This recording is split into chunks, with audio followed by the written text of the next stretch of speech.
Hello student, कैसे हैं आप सब। आशा करती हूँ आप सब अच्छे होंगे, स्वस्थ होंगे, मस्त होंगे।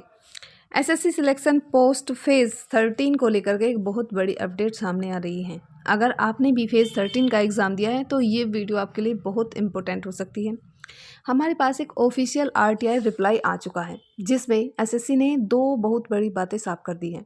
इस बार टोटल कितने फॉर्म भरे गए, यानी असली कंपटीशन कितना है, और सबसे बड़ा सवाल, रिजल्ट कब तक आएगा। आज की इस वीडियो में हम इस आरटीआई का पूरा विश्लेषण करेंगे और जानेंगे कि एक सीट पर कितनी फाइट है, तो वीडियो को अंत तक ज़रूर देखें।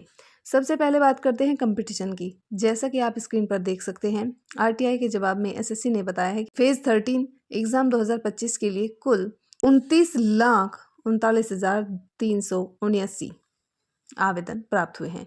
जी हाँ, लगभग 29.4 लाख फॉर्म।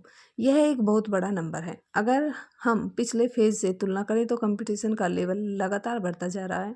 सिलेक्शन पोस्ट में पोस्ट कम होती जा रही हैं और अलग अलग जो है मतलब लेवल्स भी जो जैसे कि मैट्रिक है, हायर सेकेंडरी है, ग्रेजुएट है, तो इन पर भी जो है फॉर्म भरे जाते हैं। इसीलिए यहाँ यह नंबर जो है इतना बड़ा दिख रहा है। लेकिन दोस्तों, इस 29 लाख के नंबर को देखकर आप डरना नहीं, ठीक है। क्योंकि इसीलिए मैं कह रहा हूँ क्योंकि फॉर्म कितने भी भरे जाएं, कंपटीशन हमेशा पढ़ने वाले बच्चों में होता है।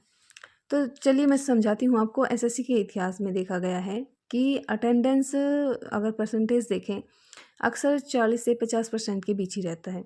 यानी फॉर्म भरने वाले आधे लोग तो एग्ज़ाम देने ही नहीं जाते हैं।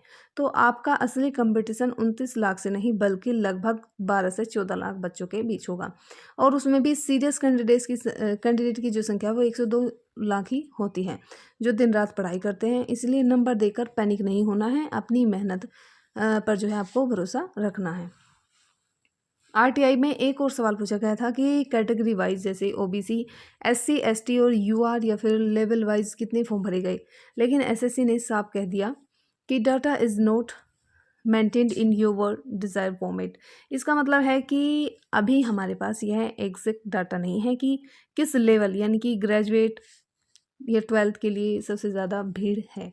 लेकिन टेंडर्स को देखें तो हमेशा की तरह ग्रेजुएट लेवल और मेट्रिकल लेवल जो है उस पर सबसे ज़्यादा फाइट होने की उम्मीद है।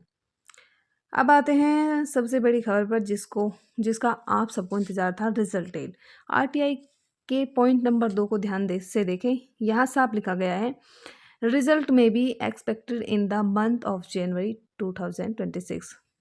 दोस्तों, यह आरटीआई का जवाब 6 जनवरी 2026 को दिया गया है। जैसा कि डेट ऑफ एक्शन में दिख रहा है, इसका सीधा मतलब है कि रिजल्ट तैयार है और एसएससी इसी महीने यानी जनवरी के अंत तक कभी भी धमाका कर सकती है। तो अब आपको क्या करना चाहिए, डॉक्यूमेंट जो आपके हैं उनको रेडी रखें। अगर आपको लगता है कि आपका जो स्कोर है वो अच्छा है तो आप अपने डॉक्यूमेंट जो है कंप्लीट कर लीजिए। जैसे कास्ट सर्टिफिकेट है या फिर मार्कशीट्स या फिर कोई एक्सपीरियंस जो सर्टिफिकेट है आपका वो, ठीक है। तो क्योंकि सिलेक्शन पोस्ट में आपको जो है फिर समय नहीं मिलेगा ये सभी डॉक्यूमेंट जो है वो करने का। फिर नेक्स्ट आपका जो मतलब सिर्फ रिजल्ट के भरोसे ना बैठें, आप अपनी तैयारी को जो है, अगर आपने किसी और चीज़ का फॉर्म भरा है तो उसमें जो है अपने आप को लगा दीजिए और हमारे चैनल को जो है सब्सक्राइब करें, और जो भी कोई जानकारी आते हैं हम चैनल के माध्यम से आपको प्रोवाइड कराएंगे। Thank you.